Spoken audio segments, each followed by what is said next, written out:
Throughout history, there have been many, many, many teams who have reshaped, history itself. You have the natural disasters, you have the Road Warriors, you have the Hart Foundation, DX, the Rockers, Harlem Heat, and you also have representing South Jersey here tonight live from the On the Money Sports Lounge, the Mega Powers, for another edition of On the Money Podcast in the heart of Nostalgia Mania, here coming to you live in a living color for another edition of On the Money Podcast, brought to you by On the Money Sports.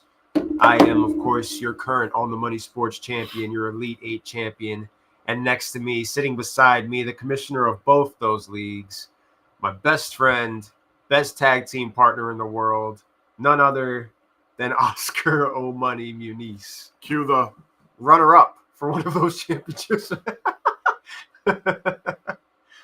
Tony Soprano in the white robe. The Tony Soprano white robe picture. Every time you guys say something that gets me mad. That's all I'm doing is posting a picture. What's up, bro? Looking forward to. Are you hanging out? You coming through for the draft on the 23rd? That's the first time the Warrior rocked those tights since 6. Seth, the first one to check in for tonight's podcast. Shout out to the Sandlot Baseball Association as we enter season 2, getting ready for the second annual league draft coming your way in a couple of weeks. As we're a couple of weeks away from opening day, we've just gotten through the NFL draft combine. Next Tuesday is the NFL free agency period. Next Monday is legal tampering at 12 p.m. Monday, March 10th. Legal tampering begins. Draft around the corner. Rumor and innuendo running wild as far as who's going to do what on draft night. A pretty eventful day today. You've got trade requests, you've got contract extensions, you've got NFL releases all going down, and the potential for some signings that we're hearing through the grapevine to be going down tomorrow. So it's already starting to happen. It's not the legal tampering period, but come on, guys. Do you expect us to believe that these conversations aren't being floated around, however they're being floated around? They're being floated around by non-GMs, non-owners. It's like back in the non-coaches. They're sending their cousin. Yeah. They're sending little Jimmy. When WWF was trying to poach a WCW guy or vice versa. You send a wrestler. You send somebody to have the conversation through them, and it's technically not illegal to do that. LeBron's been doing it for ages. And that's why when the legal tampering period does happen, all of a sudden you snap your fingers and signing. Deal. Yeah. How are you able to agree to a contract if you weren't allowed to talk till 12 afternoon Monday? Secret lunches. They've been talking for like the last week. Yep. I guess we could start with the biggest story of today being DK Metcalf requesting his trade. Doesn't mean they have to oblige.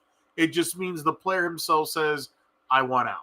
It sounds like they are, though. It sounds like they're down to try to see what they can do to get him, which now leads to the question. We've had the conversation about... I know you took my boy Bobo when nobody believed in him a couple years ago, and I had the balls to start him a couple times, and it worked. That was wild. I mean, when you think about what happened today, they released Tyler Lockett. If DK Metcalf gets traded, Lockett knew that was going to happen. They don't get a wide receiver in return for that trade. Jay Bobo is your wide receiver too. Well, no, you're going to probably use that draft pick to pick a wide receiver. They'll draft. I mean, you need to draft a wide receiver this Nobody year. In the top 15. Matter of fact, I don't think anybody 20 down is going to offer those picks. That specific pick for DK. I don't believe in that. I believe they're going to get a late round pick or, dare I say, a second round pick because the 49ers kind of screwed up the market last week when they agreed to send Debo for a 5th. So you start seeing how that goes. But from what we're hearing, the 49ers are in a spree of saying, hey, they're all available. Well, they're talking about potentially trading Brandon Ayuk too. Yeah, but nobody wants to trade any value of assets for him because of the ACL. But to get back to DK, I think DK is going to be – I think you could get DK for a second and maybe a 6 or a second and a fifth.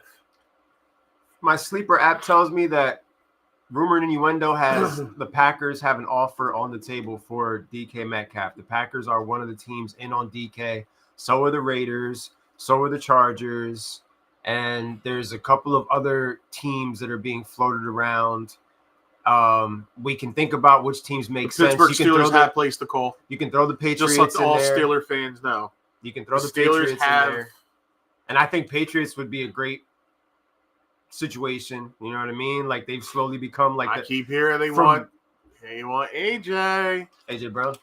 From being one of the most hated football teams for so long, all of a sudden the new young Patriots are becoming darlings of the NFL because they've taken their beatings long enough and ready to see the beat a little more. Ready to see the new day for the New England Patriots. And I mean, we've talked about a few big name wide receivers in the last couple of weeks on this podcast, and the Patriots have been attacked. We talked about Patriots T. Higgins, Patriots AJ Brown, and now Patriots DK Metcalf until somebody actually signs, we see who actually does what. Patriots also have a high draft pick that they're going to use, and they could potentially end up with the best wide receiver in the draft, McMillan, which could be, if that's the route that they choose to take.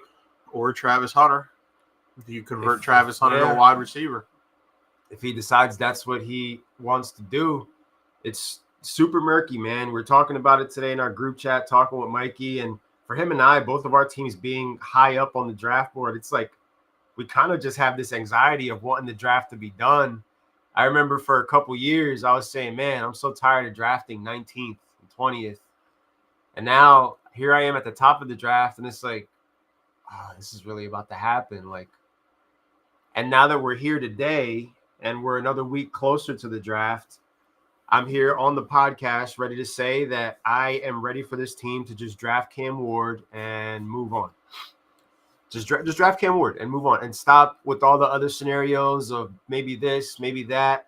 It doesn't sound like the Titans are sold on any offer being presented to them for the 101. Therefore, I'm not sold on it. Doesn't sound good. Why trade back and potentially make a mistake? If you're going to make your mistake, do it right in the beginning.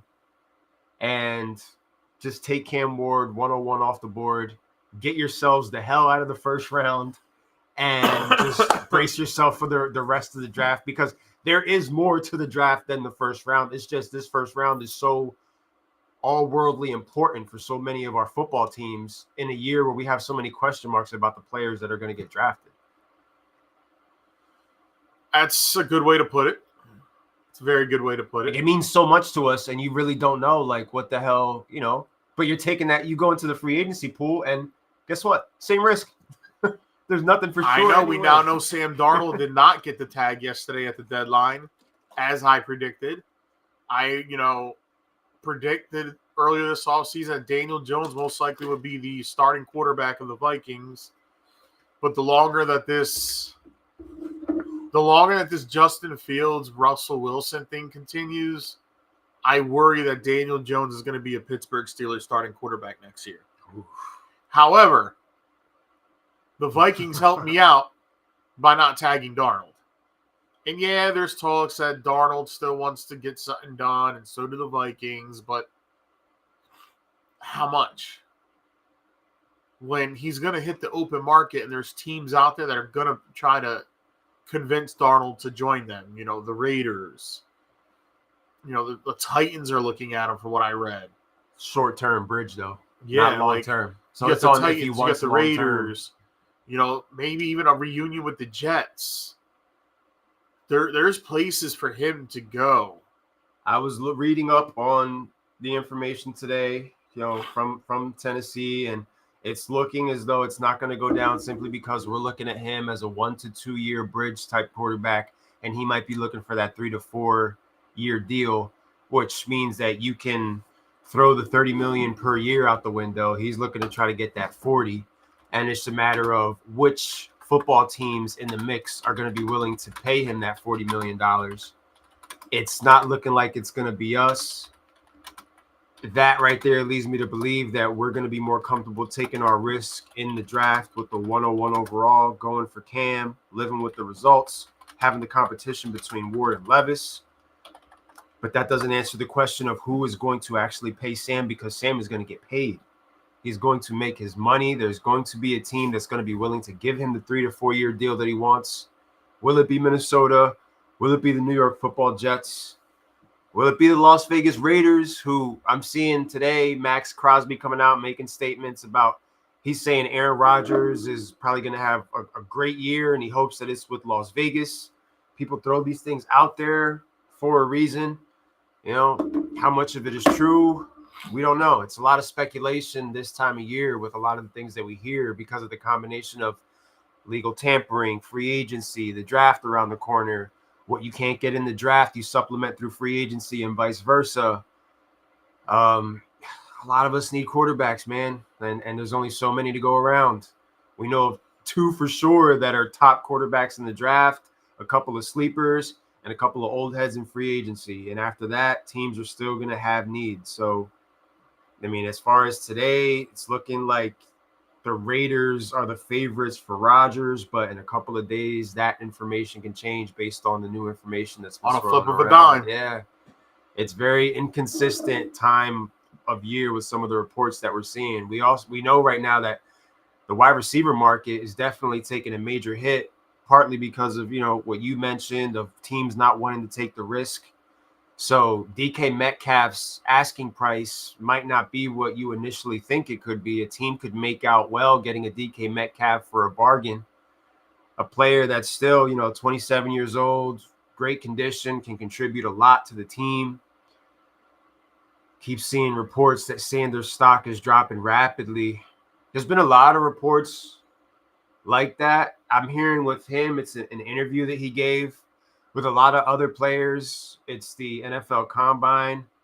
I try not to put too much stock in the Combine because I say to myself, like, a lot of these cats, you know, that Combine is probably like one of their worst days. They're super nervous. You know, they know it's all eyes on them. It's like you're being poked and prodded, basically, knowing that you're being judged based on these things that you're doing at the Combine. And I try not to take too much from that. Remember, around that time period, when Jamar Chase, who was yet to be drafted, came out and said that he was having a hard time seeing the strings of the football. You know, and a lot of people were out on Jamar Chase simply because of those comments. And now you look a couple years later, and I'm pretty sure he knows where the strings of the football are right now. So, I mean, people have their reasons for being out on Sanders. I've been out on Sanders. Me, it's more of just the hoopla around him, and I don't feel like my football team needs hoopla at the moment. I think we need a guy that's going to be a study hand, that can come in, that can perform.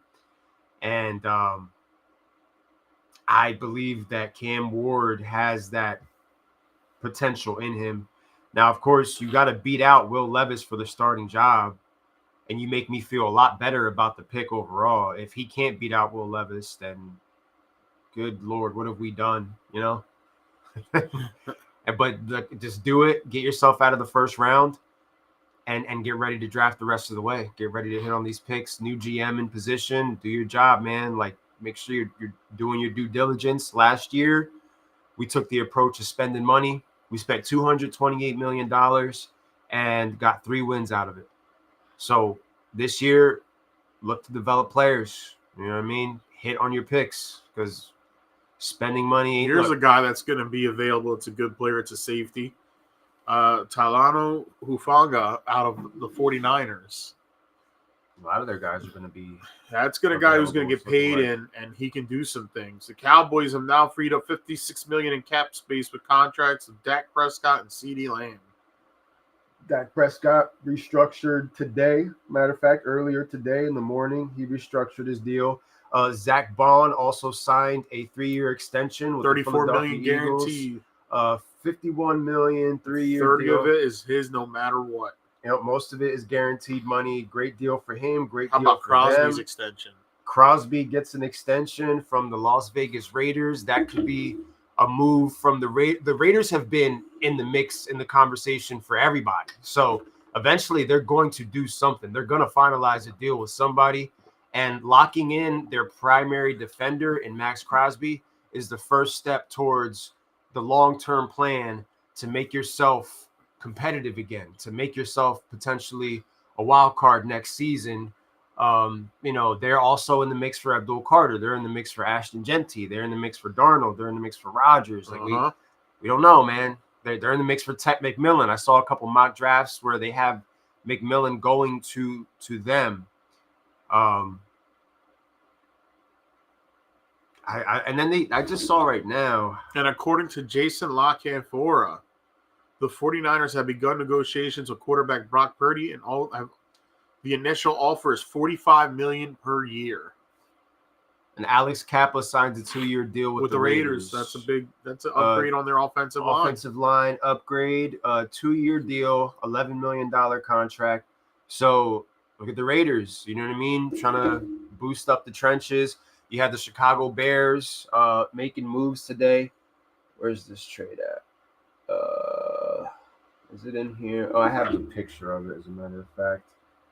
I have a rundown of basically everything that happened today up to this point. They're trading Joe Thuney to the Bears for a 4th-round pick in 2026.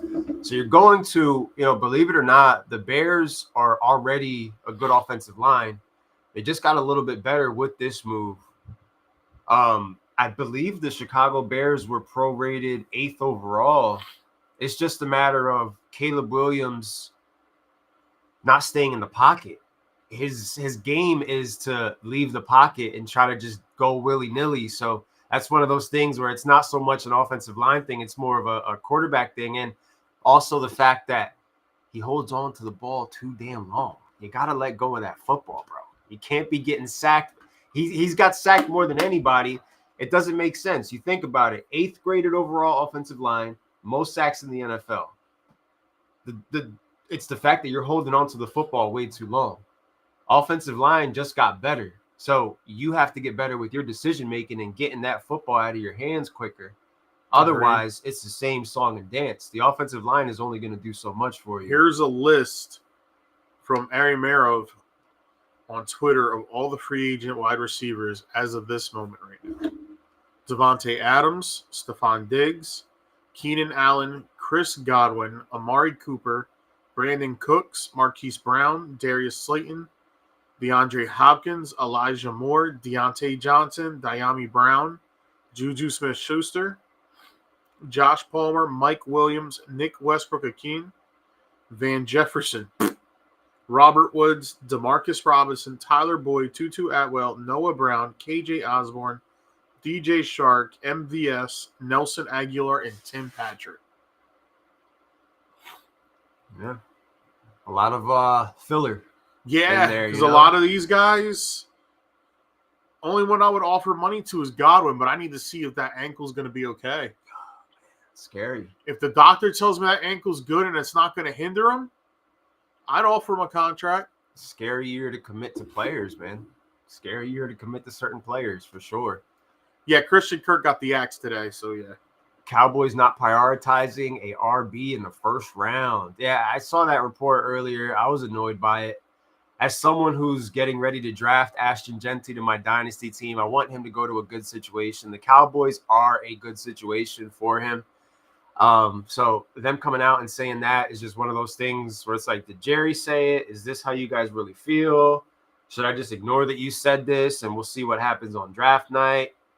Don't know, but apparently that's not what their priority is. Who knows what their priority is going to be? We're not going to know. They are at this point a complete enigma. I don't know why the hell you'd come out and say something so stupid, but I mean, hey, it makes sense to them.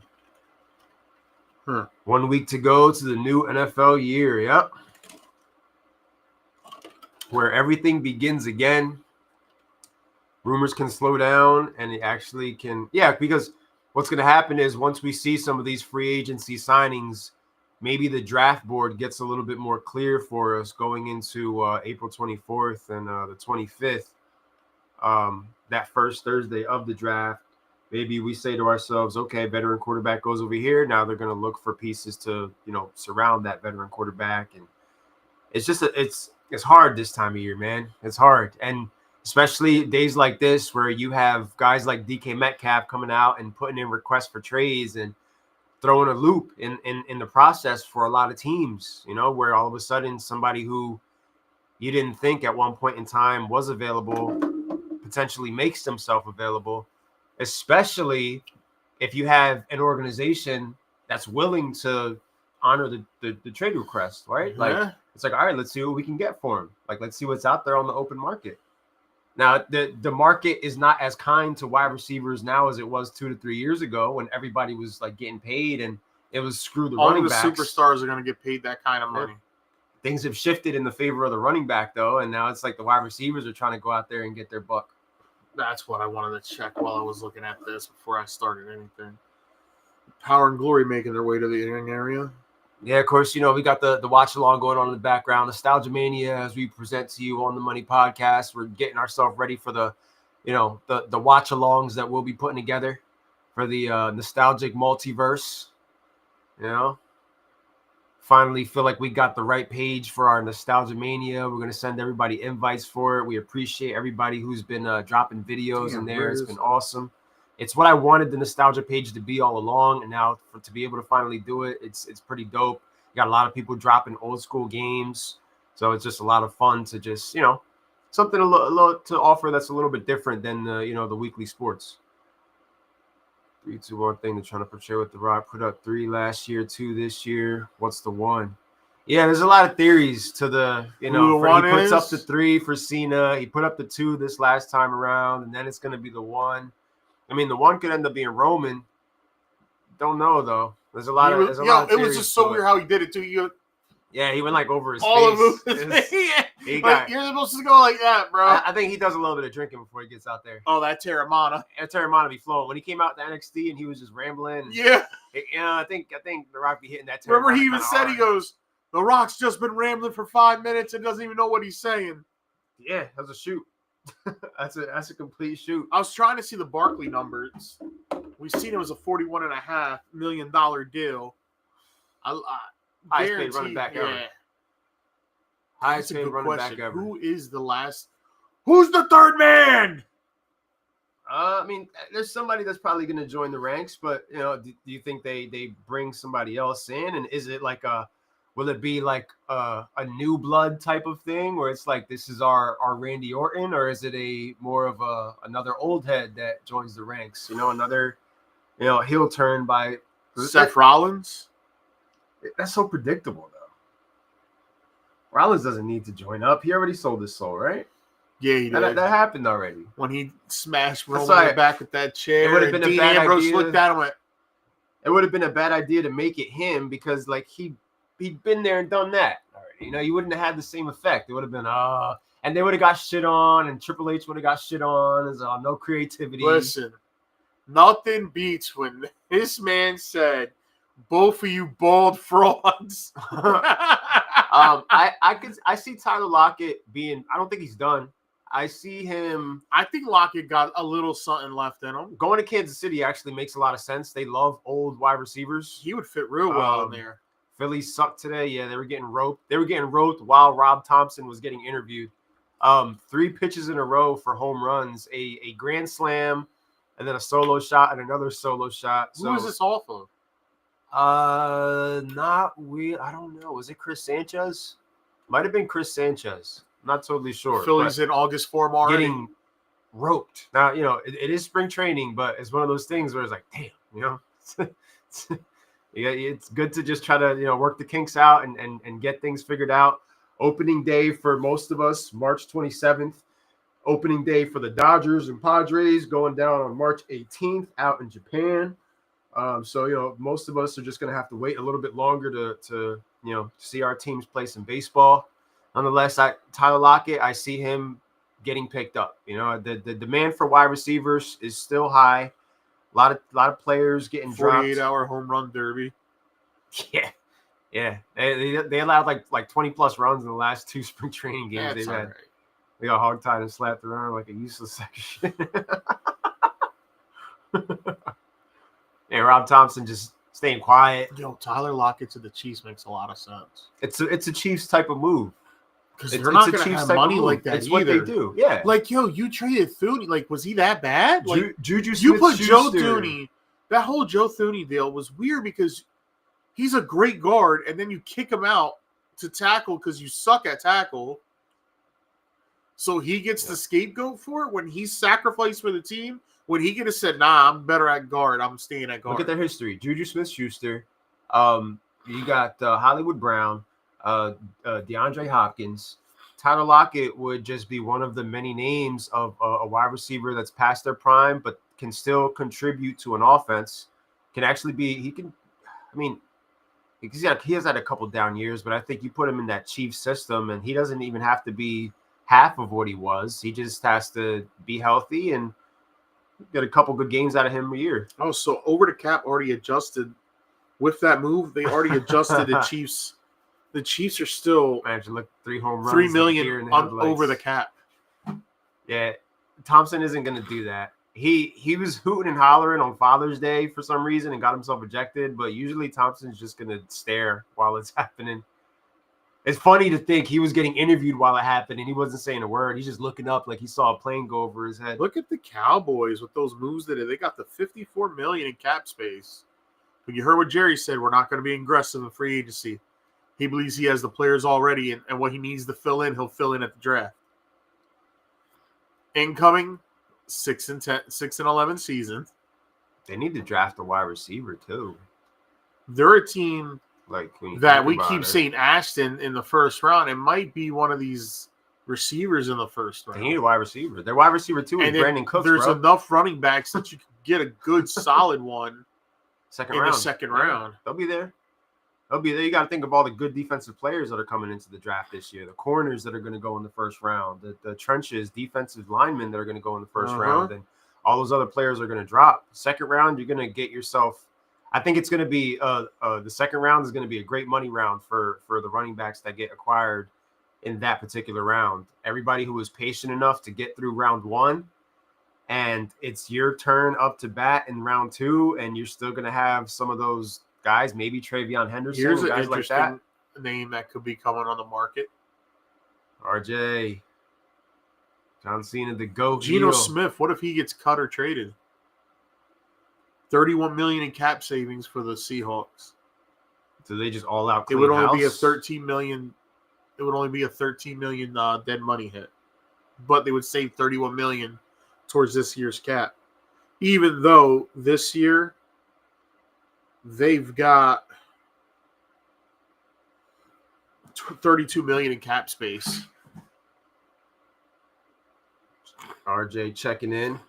The GOAT. With our in-house John Cena fans. Yeah, that's right. John Cena with the turn. One of the best heel turns of all time. I don't know if it's number 1 all time, but in this era, definitely one of a great moment. Is going to be looking for a An job. amazing moment. He's going to be acquiring a backup job eventually. LaQuint Allen is being called the gem of rounds 3 and on. Yeah, the best day 2 for RBs on drills and pass catching. So Quint Allen shooting up the draft boards based off of what happened in the combine. Some people falling down the boards. Like I said earlier, never forget how great Mike Mamula looked at the combine back in 1995. Like a lot of these guys are nervous, bro. How terrible he was. How underwhelming of a football player he was. The Eagles picked him in the draft because of that combine he had when they should have stuck to their guns and drafted Warren Sapp, who they had loved before then. Oof. Warren Sapp on that defensive line. Hugh Douglas was still there. That would have been vicious, bro. I forgot about that. You mentioned Mamula. RJ doesn't know who Mamula is. He wasn't around in 1995, dog. But Right. The combine can be a tough day for a lot of these young cats. So I've learned I'm gonna take that with a grain of salt because it doesn't tell the full story of these young kids and the impact they can have on the game. The impact they can have on which team drafts them, it's Like just how bad Jalen Milroe looked? Oh, yeah. I was just thinking Milroe, if you're talking about the Seattle cutting ties with Geno, could he end up being on the Seahawks radar in the second, third round? Once the Cam Ward and Sanders come off the board and you have Dart, you have Milroe there, they're going to get taken. They're not going to not get drafted. You know what I'm saying? So correct. The minute that they get taken, we're going to automatically hyper-focus on that team a little bit and say to ourselves, look who he's sitting behind. look at that guy's job security and ask ourselves, how long before this guy starts throwing the ball? You know? RJ is So not a we all Milrow do fan. that. Elon's intrigued by him. I am. I'm not gonna lie. It's just one, and I tend to be intrigued by some messy ass projects too sometimes. Malik Willis. Yeah. Hey, he could land himself somewhere next year. You know, he won himself Music a City game. Malik. He won himself a game last year. Wasn't pretty, but he made it happen. Bro, You know? he could be cut this offseason. So could Kenny Pickett be cut this offseason. You think the Eagles do that though? It's possible. They like Tanner McKee so much. Maybe that's why he's been trending up, because it's like, you know, Sleeper always stays ahead of the game. We'll talk about my Willis. Sleeper always stays ahead of the game, and I've been seeing Tanner McKee as one of the trending players. So maybe that's a situation where they know what's coming. I thought Malik Willis played well enough in the absence of Jordan Love that they should have let Jordan Love stay out a little longer. You know, we had that discussion. You know, guys potentially They rushed rushing Jordan themselves Love back, and and he dealt with injury after injury after injury when they should have gave him 2 more weeks, and I think he'd have been fine. they were a little snake bitten this year. It felt like with those injuries. So you know how that can be though. And that's something that just lingers with them. And, you know, RJ, you guys are in the running potentially for DK Metcalf. You have DK Metcalf in Dynasty. How are you feeling as a cheesehead knowing the potential that your team has to end up with DK Metcalf? A interconference trade between the Packers and the Seahawks. Do you want to bring him into the fold? You have him. You have Wicks. You have Jaden Reed. You still have Bo Melton that's there. You've got Tucker Kraft. You got Josh Jacobs. He loves it. I mean, I figured The that Packers he would. have a lot of number 2s. They don't have a number 1. And maybe he helps They them got solidify everything across the 2 board. really good number 2s and a bunch of number 3s. When you think So about DK it, Metcalf brings them over the top. he is the type of player they would draft. But what are and I want to be do the Seahawks want maybe Jaden Reed and a draft pick back? Jaden Reed in the third, maybe. Yeah. That'll be interesting. And then on the flip side, you'll have Jaden Reed and JSN. And Jaden Reed's like a Tyler Lockett. He could fit right into that system. Yeah. I like Reed. You know, I know that he scorned a lot of people this past year in the fantasy playoffs. I don't remember if it was round 1 or round 2. I think it Where was he round 1. threw up a donut. Oh, yeah, the total was that week 15? A total donut. I remember Thanksgiving night. Wasn't that a donut? I think you're right. Yeah. Zero Yeah, damn points. Thanks a lot, buddy. A lot of people turned on him this year. The expectations were high for him, but Killed me in some sick pick games late in the season. Adams to landing spot is us, and we've already been in contact for DK. Yeah, I saw on Sleeper that you guys have a offer on the table, whatever that offer may be. It's interesting to see. Packers are a lot like these guys. They don't like to pay up for players, so they're going to try to lowball you on a deal. And right now, that wide receiver market is a little bit weaker. He is the big fish, but there's nobody else really around him right now helping the situation or helping him to be able to get more money, because this trade also includes a new contract. Like, so you're not just trading for him, you're looking to give him a 27, 28-year-old DK Metcalf a probably 4-year deal based on the wide receiver market right now. You know, we're looking at 30-something million potentially, if I'm not mistaken. Let's see. I'm getting my numbers right. I've learned a lot from this guy, hanging around him for a couple years. So I got like better estimates as far as what some of these players are going to be going for. Based on DK what's is 20, happening. a fresh 27. 27. Okay. Doesn't turn 28 till December. Okay, that's 4 years. Lock him in for a 4-year contract. Yeah. RJ doesn't care, whatever it takes. He's a DK Metcalf guy. He loves it. I guess he's on board with trading Jaden Reed if that means getting yourself a DK Metcalf. You have Metcalf, you have Wicks, you have a true wide receiver 1 for Jordan Love. Can't have a Josina Anderson Yeah, has been crazy. told there's a team willing to give at least a 3rd-round pick for DK. This was just 38 minutes ago. She posted this on Twitter. Third round of this year? Yeah. So that's the highest offer they've gotten so far. Man. Damn.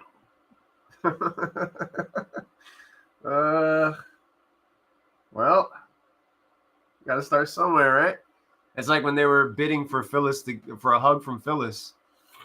You know, you gotta start somewhere, and you work your way up, and you know, hope that you can turn that 3 into a 2, and I guess maybe take that deal.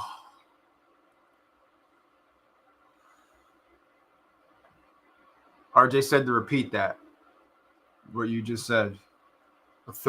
A team is offered the highest pick, a third-round pick. Third-round pick currently for DK Metcalf. Is that potentially the Packers offer? Because that's the only team that I've heard of. And I know, like, later on tonight, once the podcast is done, there'll be more news. There'll be more news tomorrow. I've been keeping up with, like, all the people that I follow and, you know, the trusted sources that I follow and the information that they get, the names that are attached to DK Metcalf right now, one of them being the Packers. You got the Raiders, you got the Chargers, the Denver Broncos was another name that was floating around. RJ seeing that they supposedly offered a second-round pick for DK Metcalf. And that seems to be more and more what the asking price for DK is going to potentially end up being when the dust settles and all is said and done. This is locking forehead, nothing. You got teams right now asking themselves, are we better off going into the draft, getting ourselves one of these rookies, or do we put our chips in the DK Metcalf basket? Max Crosby, highest non-QB player ever. Yeah, they locked him in. He got paid. Yeah. He got paid. That just raised the bar for extensions for Watt, money for Garrett, and Micah Parsons. Yeah. Myles Garrett was loving that when he saw that today with Crosby, what happened with him. Because you know what that means for, you know, backing up the Brinch truck when it's Garrett's turn to get paid. Still so many question marks surrounding the Las Vegas Raiders because of the fact that they're drafting high up and it's looking like they're going to be spending money in free agency as well. Don't know which one they're going to use to get their quarterback. But again, solidifying Crosby with this long-term deal, locking him in, sets the tone for what they want to do moving forward. That you want to win, that you're truly competing. Yeah. We know what division we're in. We know we're competing. We're in a division where the 3 other teams in this division all made the playoffs, and we were the 4th team on the outside looking in. We have to step our shit up. We have to get back into the mix. We know that there's a chance that the Kansas City Chiefs might keep disrespecting us, but we can't allow for the Chargers and the Broncos to also be disrespecting us at the same time. You don't want to be in the basement of your division for that long. So, you know, Raiders being active, Chiefs being active. For all we know, the Chargers are being active, looking for another wide receiver. And after today, them potentially making calls to at least see. You got to at least make the call. You got to see what's going on. You got to at least make the call and know, okay, what is the asking price for a DK Metcalf right now? Take it back to your people and work from there. So Jeremiah Smith comes out in 2 years. He might go 101, definitely top 3. I don't think any crazy talent is coming out for wide receiver this year. I think it's going to be like seems like it's this year and next year. Because, I mean, what are we really looking forward to for next season? What, Manning? After Manning, what is there? You know? A lot of uncertainty. It's so bad that we're talking about a kid that's not going to be eligible for 2 years from now. And he's being hailed as the next big thing. That's in 2027. There's a lot of football that's left to be played between them. If you don't set up a domino, they don't fall. That could potentially start tomorrow. Well, today I was talking to this guy. I wanted to make sure that I had my facts right. You know, talk to the biggest Steelers fan that I know, because apparently the Pittsburgh Steelers are ready to offer Justin Fields a deal. It's looking like 2 to 3 years, 23 to 25 mil. You know, I asked to confirm with him. It looks like the sources that he has are telling him the same thing. and that Russell Wilson is potentially the backup in case that doesn't. Russell Wilson's that glass container you break in case of emergency. They have offers on the table for both, but they're really working to get Fields is all done. Rumor and innuendo suggest that it's practically done. It's, dare I say, at the goal line. It's in theory. It's looking like it's going to be 3 years, like 2 years, $20-something million. The first year's got about 14, 15 guaranteed, I think. And then the Steelers could easily get out of it the second year in case it, is really brutal. Yeah. Always Where gotta love those loopholes. Where Russell's is, the Steelers have only offered him $25 million. The highest they'll go is 30, but the rumor is it's probably going to stay at 25. And his camp wants about 35, 40 million a year. They're not getting, I don't know who they're getting that from after what everybody saw the last 5 weeks of the year. Yes, the defense was a major problem for the Pittsburgh Steelers, but offensively, Russ looked cooked. Like, after he got popped by the Raiders in that fumble, it got worse and worse and worse. You don't believe he could fleece someone for $35 million a year still in this economy? You don't see it? I know where you're going with this, and I know where you're trying to. No. Listen, we got the Jets too, bro. We gotta think about the suspects that are involved in this. That NFC North New York team does not want him. I mean, that AFC New York team doesn't want him. I've been reading that the Jets would like Fields if he doesn't. Yeah, right. Weren't they all in on Fields? Yeah, where the Giants are in on Russ as a bridge gap quarterback. It seems like they're in on Cam Ward too, but it's one of those things where they're weary about what they're offering, which is part of why it seems like our organization is looking towards just using the 101 pick and not dangling it like a carrot in front of people to see if they can potentially get themselves the type of haul that Chicago got with the 101. I don't think it's going to work out the same way for us because this ain't that type of draft. No. That sucks. These quarterbacks are not the quarterbacks there. No. If Rodgers goes to New York, looks like I'm going to MetLife again. He's Rodgers is still attached. He's to all another of our guy teams. that we don't know whose plan A he actually is, but I mean, I don't think he's anybody's plan A right now. Rodgers is not going to go unsigned. It's going to happen eventually. It's one of those hot potato situations where you brace yourself for the storm that's coming with him. Has he been officially released? I think he has. Devontae Adams has. So those guys can actually sign deals right now if they want. Yeah, and they because so once you're released, you're technically able to do that. And Alan Lazard is seeking a trade, right? They gave him permission. Yeah, they gave Lazard permission to seek a trade. I mean, if Debo went for a 5th rounder, what the hell is Alan Lazard going to go for? Comp pick, like cash, like it's rough times to be a wide receiver in the open market right now because and money ain't flowing like it was when Christian Kirk got his deal and Devontae Adams got his deal. Listen, like it's going to look a little different. Mikey wants to act like it, but Christian Kirk, first year, 1,100 yards. I think he had like 10 touchdowns. Second year, he only had about 700 yards, but he missed like 4 games. So he could easily finish with 1,000. Yeah. He was actually producing with the contract he had at the moment. Not like Kenny Golladay did. They don't need him. Do we keep forgetting that horrendous wide receiver contract?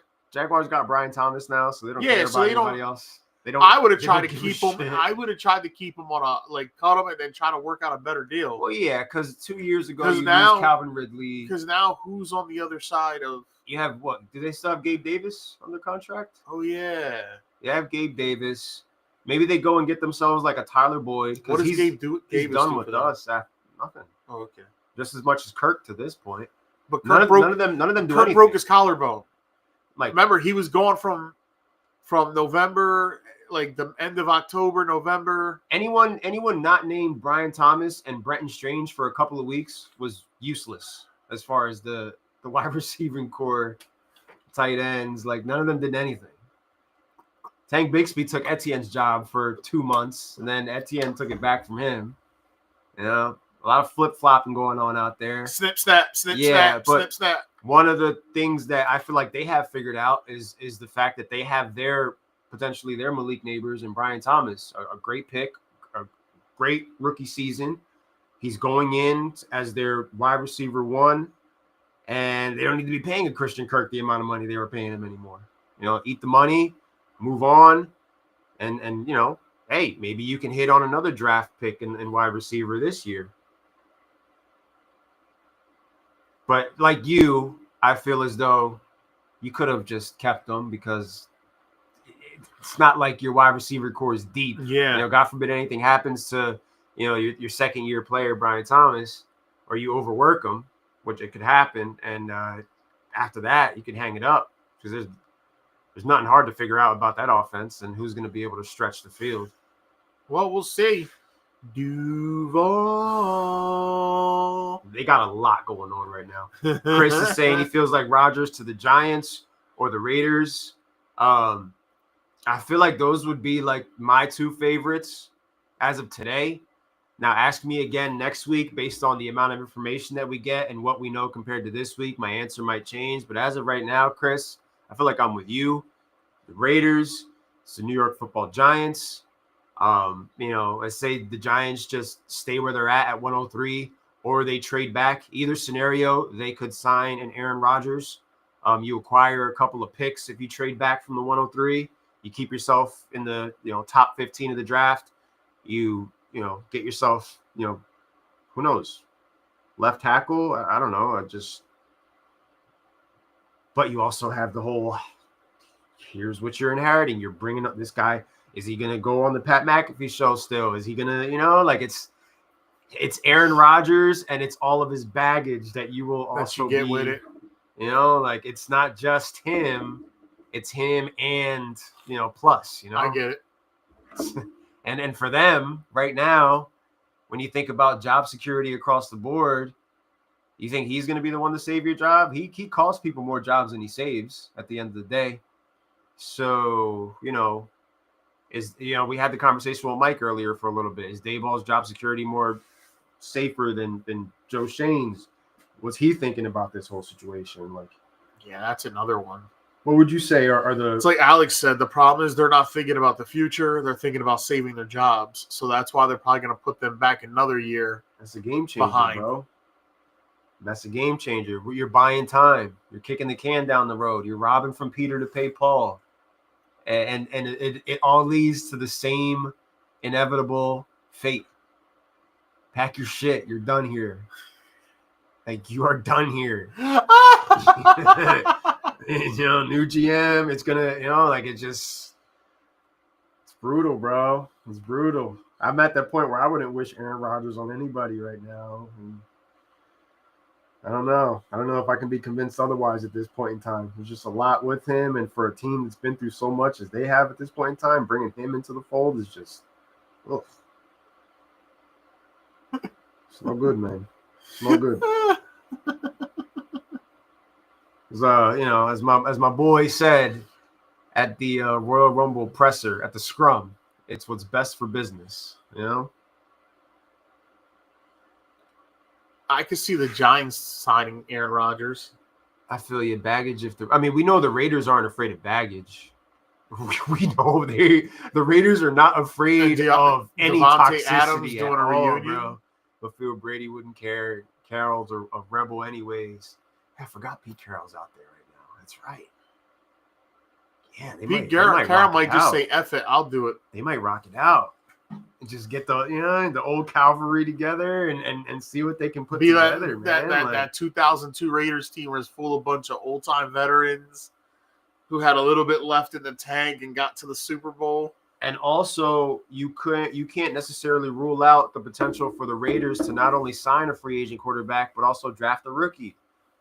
When it's called, well, I'm not saying they'll go for Ward or Sanders, but there's going to be those other quarterbacks, the Milrose of the world that we discussed. They're getting rid of Minshew. They don't have any. I don't know who they have on their contract right now. I don't know if O'Connell's still there, but you gotta have at least two. You got to have at least 2 to 3 guys in case something goes down. Rodgers ain't no spring chicken, guys.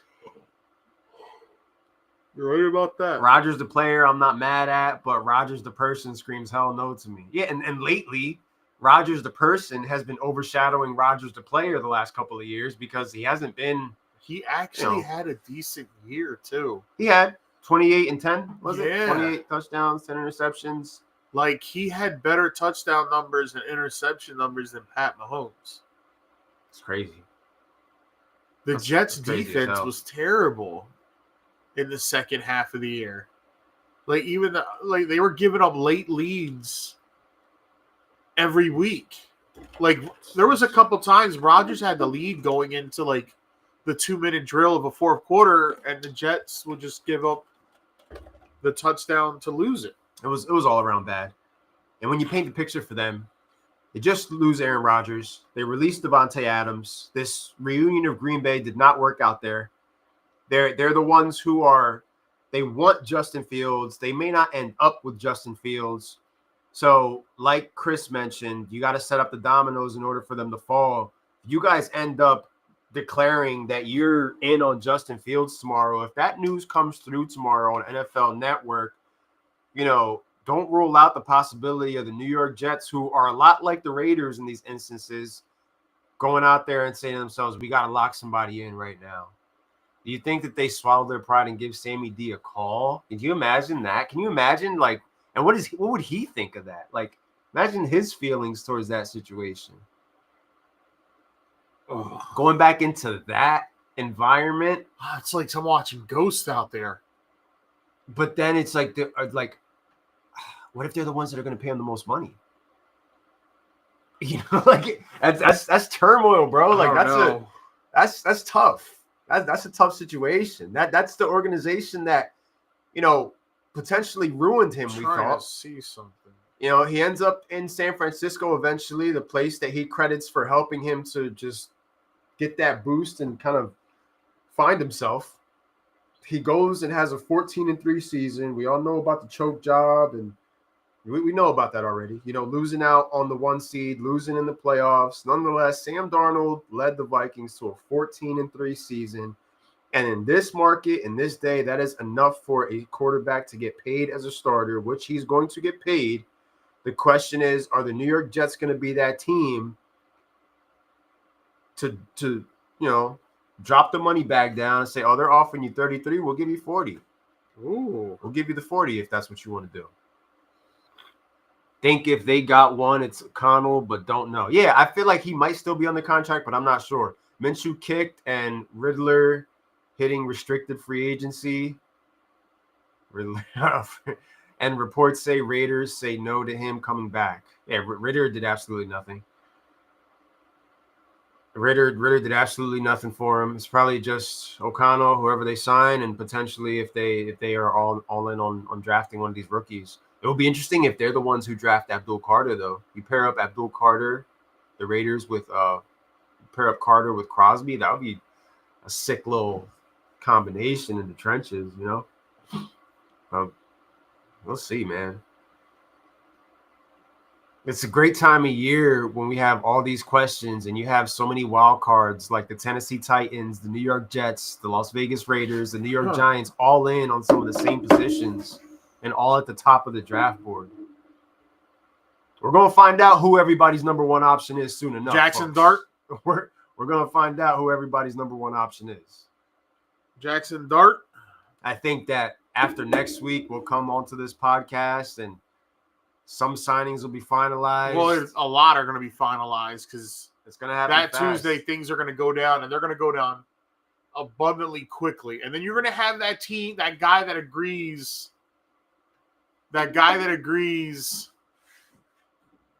to a deal in the tampering period, and then they'll go 24 hours later, I don't think I want to do that. I think I'm going to go here.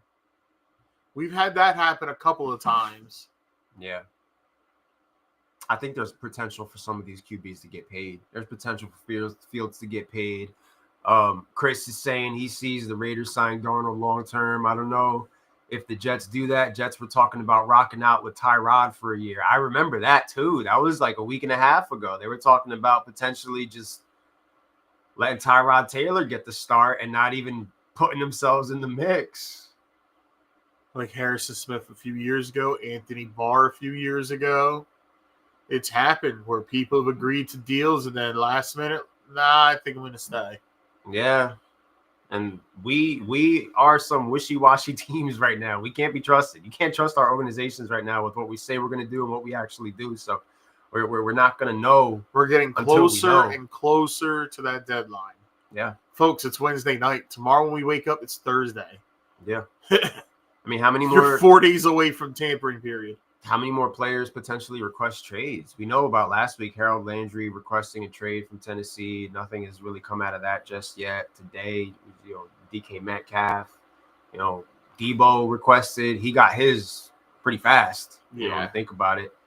Hell, what if Washington's in on DK Metcalf? Well, Washington with Josh Sweat, if they can't trade him, well, not Josh. Is it? No.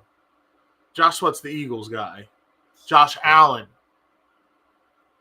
is another guy that if they can't trade him, he's going to be cut. Another great defender out there. The Eagles, re-signing Bond, getting that contract extension to Barkley to free up some cap space. They got Mekhi Becton they got to think about keeping, which I think Becton is going to probably be the priority over Milton Williams and Sweat. Yeah. Makes sense. They're already locking in players. Zach Bond was a great signing for them. So there's going to be plenty of cornerbacks on the open market as well. Tre'Davious Ward, DJ Reed, the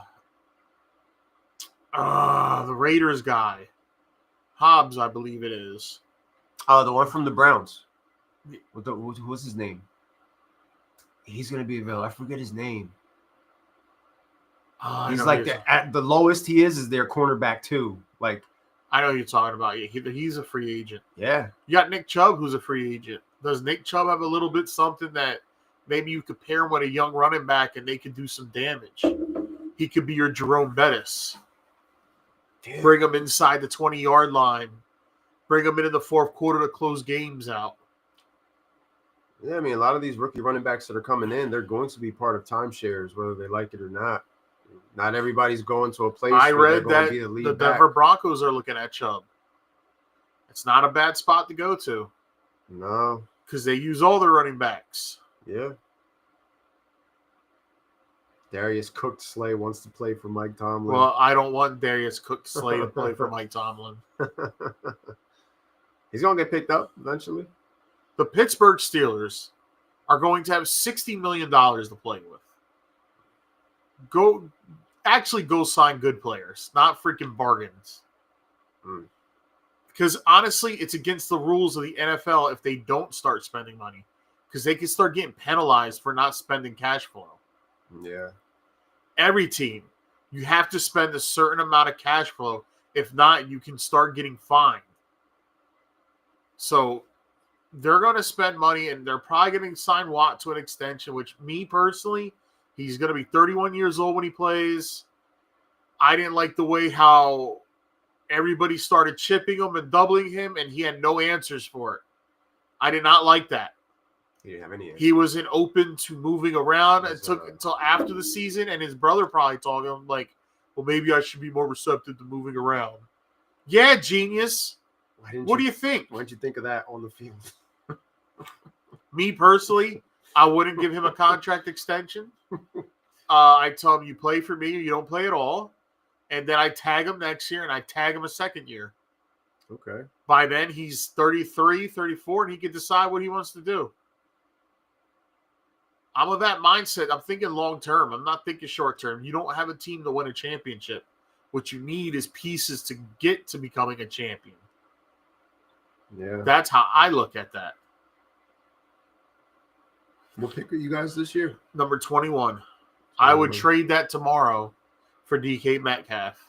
21st overall. I would trade that as soon as we end this podcast for DK Metcalf. That'll be the highest offer that they've received so I far. told you last week I would have traded that for Matt Stafford, but he had no interest in playing for Pittsburgh. I'm gonna say I think he had no interest, like Mikey said, playing in the cold.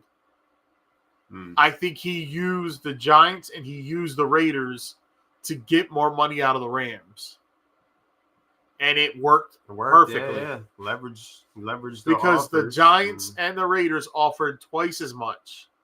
He said, nope. Hell to the no. Does that impact Cooper Kupp and where he goes? Is that now all of a sudden Cooper Kupp, maybe we could work a rework deal out because that's Matt Stafford's best friend on the team. Because we explored, what if Stafford doesn't come back to the Rams, and it gets a little bit murky out there because you really don't know like who's coming in. What does that mean? Mikey was right with the whole he don't want to play in the cold.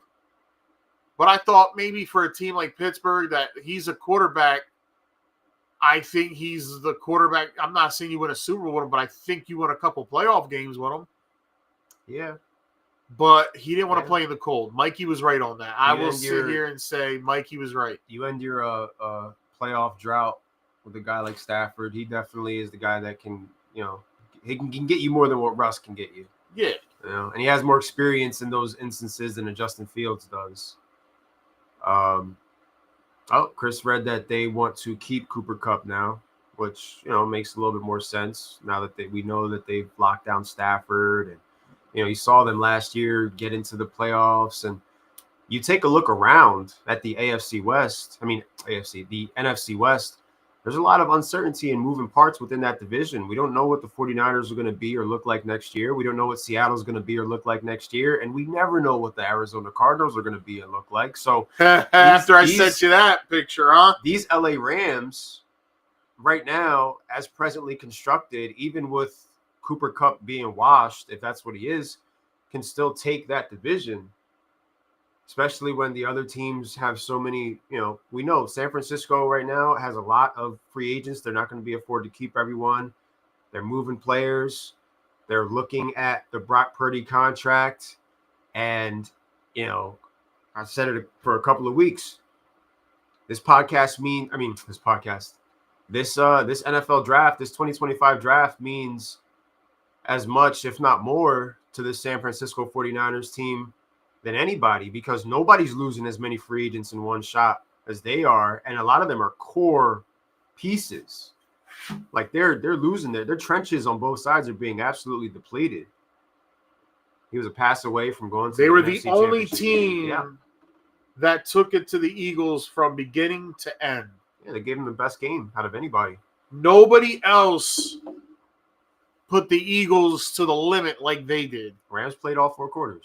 Yes, they did. Barkley destroyed them, but they, offense found ways to just keep themselves in the game, And well, a lot of 49ers are hitting the market, Chris. I like Greenlaw. We said that they wanted the 49ers offered him a 1-year prove-it deal because he's been hurt so much. He said, all right, peace. I'm going to test my luck out in the free agency market. And some team may give him the opportunity to do so. You know what? To talk about something non-football, I must apologize before this podcast ends to all Lakers fans when I said that trade meant absolutely nothing for the Lakers and they wouldn't win a chip. Meant a lot. Well, the Los Angeles Lakers are now what, the 2 seed? They're the 2 seed. They've won like 7 straight. Luka is playing unbelievable. LeBron's playing well. They're all, like, yo. Yeah. I apologize. Maybe they can win a championship with these guys this year. They clearly won the trade. I wouldn't go as far as to say championship because in the West it's OKC and everybody else. I get it. However, we know that in the playoffs, OKC still has to show that they can make it out of the West. So I don't know if they can do that. I just want to get out in the forefront before all of our podcast listeners, all of our forum members start coming at me talking about put some respect on the Lakers. I just wanted to get that out before the show ends. They're doing good. I apologize. You guys are balling right now. Way to stay ahead Keep of the it storm.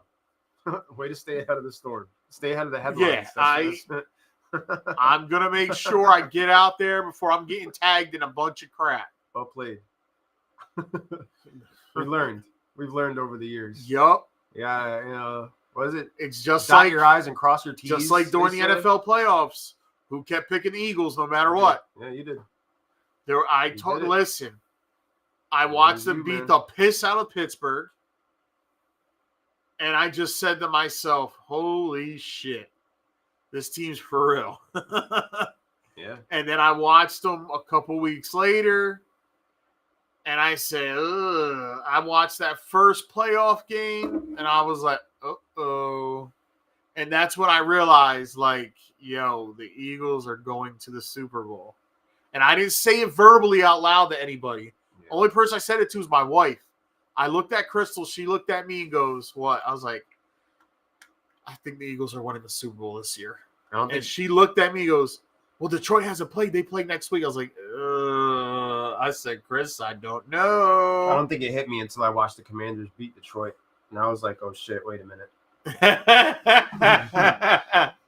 Once I saw what happened to Detroit happen. I told my wife they beat the Rams. They're going all the way. I was like, the Rams were the only team that could stop them. Lakers Warriors could potentially clash again in the playoffs. That would be a great I would take the Lakers in that matchup. I know that's crazy. I said that, but Warriors have been playing better with Jimmy buckets. They've been looking good. What are they, 7-1? I think since that trade went down. So that trade has worked well for them. Miami, who was just on TV before I ended up before you swung by and came over here. They were playing the Cavs, and now without Butler in Miami, it's Adebayo, Tyler Hero. And those guys, they're kind of like trying to, figure things out. There's the teams that have the pieces and the teams that are trying to figure things out. Unfortunately, this past week, sad situation. We're talking basketball right now, so it sucks. Kyrie Irving, another ACL tear. He's at the free throw line crying, the chants from the fans of MVP. And, you can imagine what's going on in his head, knowing what he knows, knowing that he's felt that injury before and that this could potentially be it for him. That was just a tough moment for him, a tough year for Dallas Mavericks fans. It's going to be a tough couple of years for Dallas Mavericks fans because first you had AD shut down. Now Kai shut down. Now you're not playing for anything. You don't even have your starting lineup. I'm going to beat the number 1 seed this week. That's good shit. I play him next week. I have a chance to jump ahead to number 1 if you beat him. I think he locks it up if he beats you. So I'm whooping his ass. Not only do you get you can claim a victory over the number 1 seed, but you can basically pencil yourself in as the 8th and final seed in the Supreme Baller Society playoff picture. With I did it, Brett. You got 1 week left, and you win this week against the number 1 seed. That might lock it up. That might. The 1 seed only got Austin Reeves left to play, Andrew Wiggins. And right now he got Michael Porter playing in the first quarter. I still got Sengun to go. Yeah, that was tough. Parker Chris. Washington. That was tough. Mark Cannon. I hope he's okay. And I'm not sitting here as I'm not. Derek White dropped me 64, bro. Derek White had 64 today. Fantasy points. Oh, shit. 41 points. Well, 3 boards, 2 assists, 3 steals, 1 block. Jason Tatum was out. 9 of 17 from the 3-point line.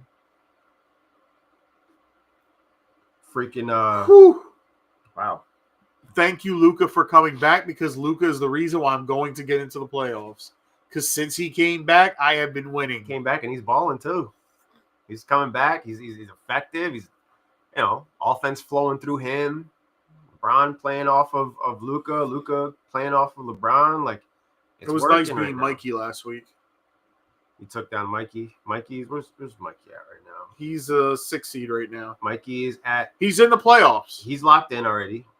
Mikey is playing RJ at the moment. 2 playoff teams going head to head. Is he winning? He's projected to lose. He has a 40% chance of victory still, basically. They're basically tied. He'll be 10-10. So right now you're basically just, if I win, I'll be 9-11. So Mikey loses and he's 10-11, and I win, I'll be 10-11. I just beat him. Maybe that moves me up. You have to definitely win the next 2. Oh. He, ever since Wemby went down, Mikey's team kind of it just went like this. Dangerous hit. He was at it feels like not that long ago, he was at that 4 spot. He kind of dropped. Loving I've been at 3 for a while, just waiting for Serge and RJ to slip up. Oh, really? I'm taking on Terrell this week. Oh, really? So I'm looking to jump ahead. Interesting. And potentially try to get to that 1 seed, especially if you beat Serge. Clinched a couple weeks ago. So I've been kind of just feeling out my lineup, seeing who to start, who I can trust.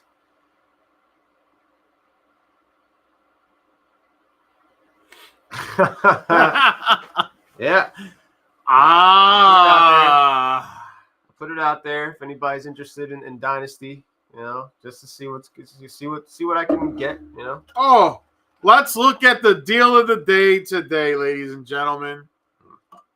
A 2026 first rounder and Cooper Cup for Brian Thomas. I won't say the person's name because that's not the worst. Decline. There's worse out there, bro. In comparison, that is not the worst. I'll just say that. I should have took Matt Steele, the 3rd overall for Brian Thomas. I should have spiced it up and asked for the 3rd and maybe. Oh, he sent you the 103? Yeah. Interesting. I would have went running back to back. F the receivers. It's a strategy, man.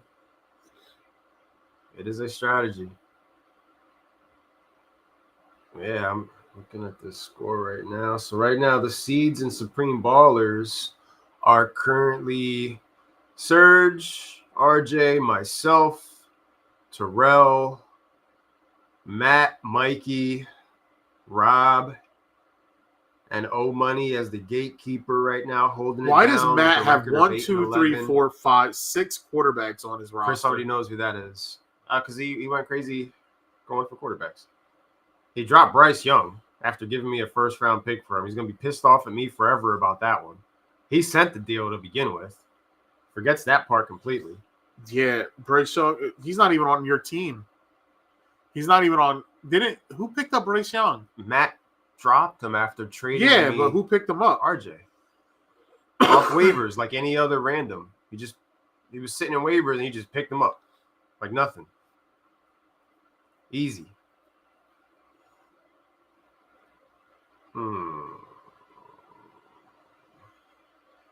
Interesting. Already starting to get offers in theory. I'll think it over. I'm off tomorrow, so I got all night. I know some of you go to bed early because you got to wake up super early, and I totally understand that. So maybe it's a situation where you wake up and before your coffee's even made, maybe you get an offer, maybe not. We'll see what happens. We'll see what happens. Shout out to the Kingpins Dynasty League, the league that I plan to compete and win in this year. Yeah, the geriatric home. I didn't mean that's who sent me that offer. I got a few vets. I got a few vets on the roster, but it's a lot of the new blood that is currently on there. A lot of guys that I'm looking at their situations. The Millionaires Club. Looking at Ben Johnson as the head coach of the Chicago Bears, and looking at what he did with the wide receivers in Detroit and what he could potentially do with the wide receivers in Chicago. Pretty deep investment on the Chicago offense because, having Roma Dunze, having DJ Moore, it's one of those things where, a lot of weeks I'm going to be inclined to just start them both and just live with the results. Unless I can't. But just having the pieces that I want from an offense that I feel like is going to be better, a quarterback that hopefully is better. And that's the thing. It all comes down to Caleb this year, man. Like, is he going to be able to get rid of the ball when he needs to, get to these wide receivers? Because Keenan Allen had a pretty solid year this past year. But, guys, Keenan Allen, with his target share, could have had an even bigger year if Caleb Williams doesn't overthrow some of the passes. Yeah. Or if Caleb Williams gets the ball out of his hands. I agree with you on that. DJ Moore, same thing. Roma Dunze, same thing. Hell, maybe even Cole Kmet.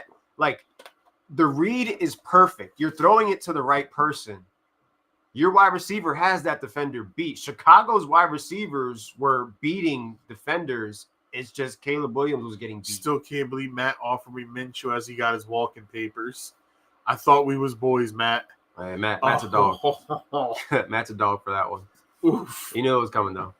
And it's better than the offers he sends me, where it says zilch, zip, nada. Like he doesn't even send them. Yo, did you edited that or No, that was real.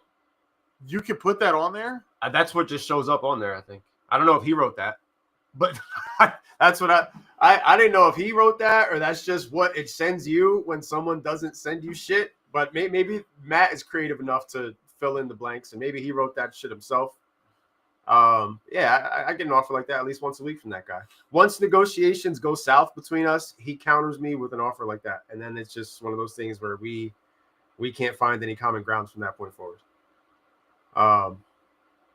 Tough sledding. It's tough sledding dealing with that guy.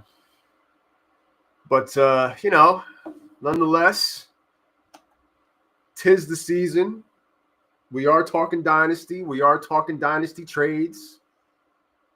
We're talking about pre-draft dynasty trades, and we also are going to be having the conversation about post-draft dynasty trades, post-free agency trades and moves that are being made based off of what was triggered from what we saw. All of a sudden, we're looking at our lineups and we see some competition on some of these rosters, and we're not as confident in some of the players that we had because now there's more mouths to feed. I'll bring it back to a prime example like I did last week. Having Tyler Algier last year was awesome up until Bijan Robinson got drafted. And you say to yourself, damn, how's this going to work out? It still worked out pretty good for Tyler Algier. But, Bijan Robinson, he's in that Jahmyr Gibbs space. It's just they're special. They are the guy, but even if there's another guy there. I had to let him go. And I was a Bijan rider. You were.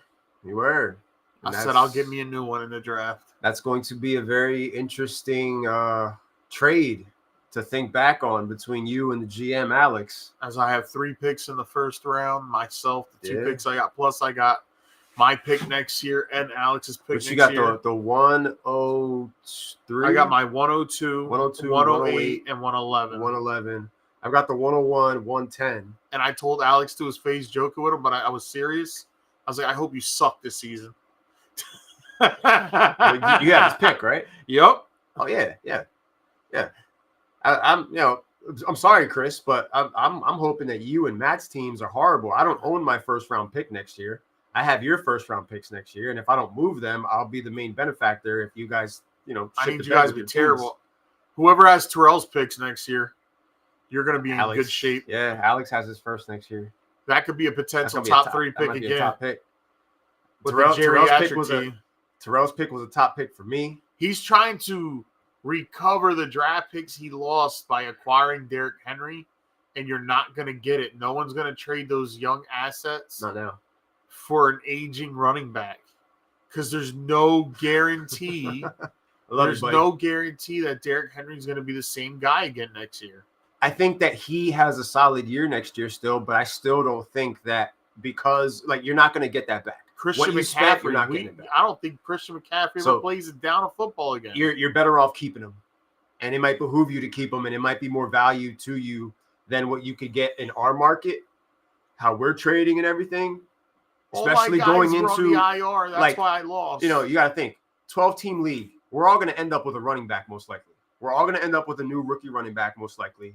You know what I mean? And all of a sudden, you're not as keen on investing picks or players in a 31-year-old running back. I'm still interested in Derrick Henry, but for a certain price, not the price that you paid for him, not by a long shot. No one's going to pay that price. I'm not doing that. So you got to either take for less or just play him out. Just ride it out with him, keep him, and then just figure it out from there. I'm not in the market for Christian McCaffrey. I want no part of that. Not sure what's going on with him. I'm not even sure if he's back from Germany yet. I don't want to have to deal with that mess. I'd rather just ride it out with the young running backs that I have and, just play my position. Just get myself into the top 8. Speaking of running backs who got paid, every time a running back hits that 2,000 mark the following year is inconsistent when it comes to they get hurt, they don't have a good year, because you put all that mileage on them. It sometimes hurts. Alex, what's good, buddy? What's going on, bro? I don't know what he wants for Derrick Henry. I just feel as though it's more than I'm willing to pay for Derrick Henry. You sent at him this offers time. for Derrick Henry, right? I've tried to at least I have. I don't remember what I've actually sent him. I know that it's in the rejected history of trade offers. I know it's in there because to me, Derrick Henry and George Kittle are the most interesting things about his lineup to me. Those are the pieces that I would go for. I tried to get them both in a trade in one shot. That didn't work out for me either. But yeah, it's just one of those things where you kind of got to just live with the results of potentially overpaying for a player. You know, I paid a good price for Brock Bowers. It's a price that I was willing to pay. But it's one of those things where I'm also not expecting to put a Brock Bowers back out in the market and get that back. Like, I'm locked in on Brock Bowers. Like, I would have loved to have traded for him. That's going to be my tight end in this dynasty league for as long as this dynasty league. I'd have gave up Laporta in a second round pick for him. You could probably get more right now. I'd ask for more. I'd need a first and Laporta. I need one of your first rounders this year. I got Laporta, 3, and dog. maybe something else. I could control a lot of things on that clock. You can. You definitely can. You control that pick. When it's like, let's say you're at the 108, your turn to pick again. You could just put that pick on the trade block. That's why I was really thinking about trading Brian Thomas for that third overall. The negotiations are going to be crazy. Negotiations are going to be wild. Because I'm going to put a stranglehold on a certain position that I'm going to control for the next couple of years. You play the board. That's what my goal is to do. I'm putting a stranglehold on a certain position so then that can enable me to get what I want later on. And yeah, I guess my thought process was I was kind of doing that with the tight end position, and I guess that's the easiest position to put a stranglehold on. Yeah, because there's only a couple of them. Like, I got Laporta, so I'm. Yeah, you got one of the guys. You got one of the guys, and I got Isaiah Likely. You got one of the guys. I expect to be tight end one. Well, it's only a matter of time. This is probably his best year so far with Isaiah. He's Likely. definitely going to be tight end one. And if Mark Andrews comes back, it's not going to be at the same role that he's had, because this is going to be Likely's last year entering his deal. Who's to say he doesn't get moved, bro?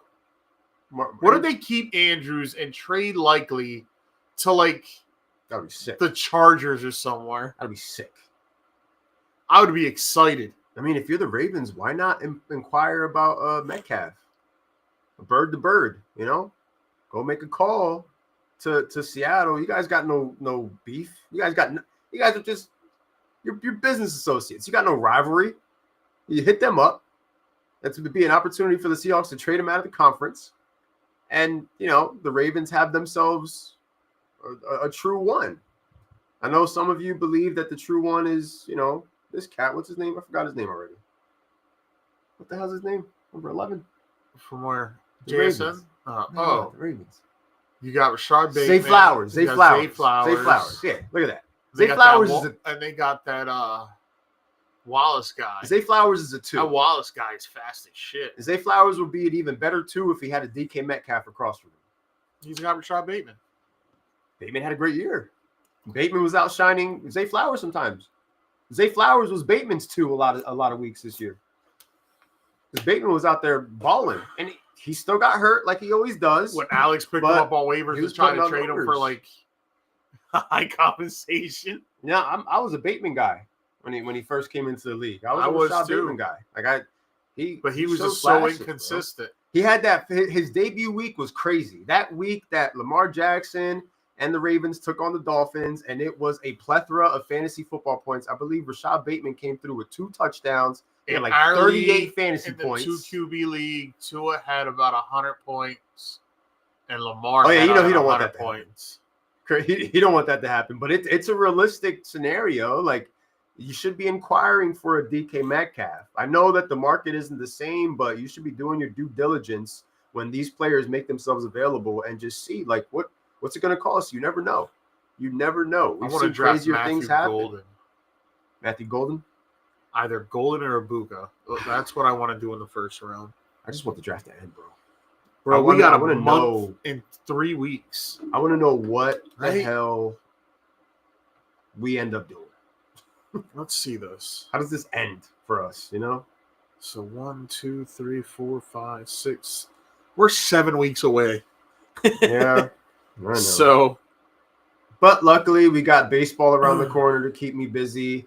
We've got the fantasy basketball playoffs around the corner. Both the basketball leagues I'm in, I made the playoffs in both. So plenty to pass the time up until it's time to make some of these decisions and for us to sit here and sweat it out and see live and in living color what our football teams do the night of. I got to still put in my time request for that. Got to remember to do that soon. I got to put in a couple of time requests because this is going to be a busy month. Got a trip to Florida coming. My birthday's around the corner. NFL draft is around the corner. So that third week of April, going to be a lot of days off. Easter to my birthday. It's like that whole week I might need off. I don't know. I mean, yeah, we do, bro. Just I want it to be done. I want to know what we end up doing, and I just want them to not embarrass me in the process of doing it. Whatever we do, I just want it to feel good as a fan.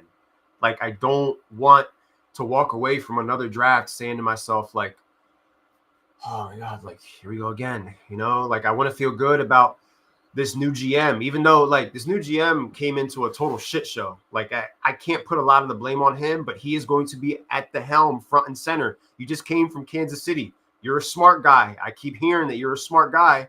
So here we go.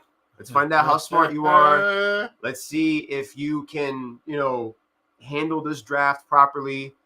I'm sorry about Miss Amy. I don't know what the hell to do about her. So I don't know what that means for you long term.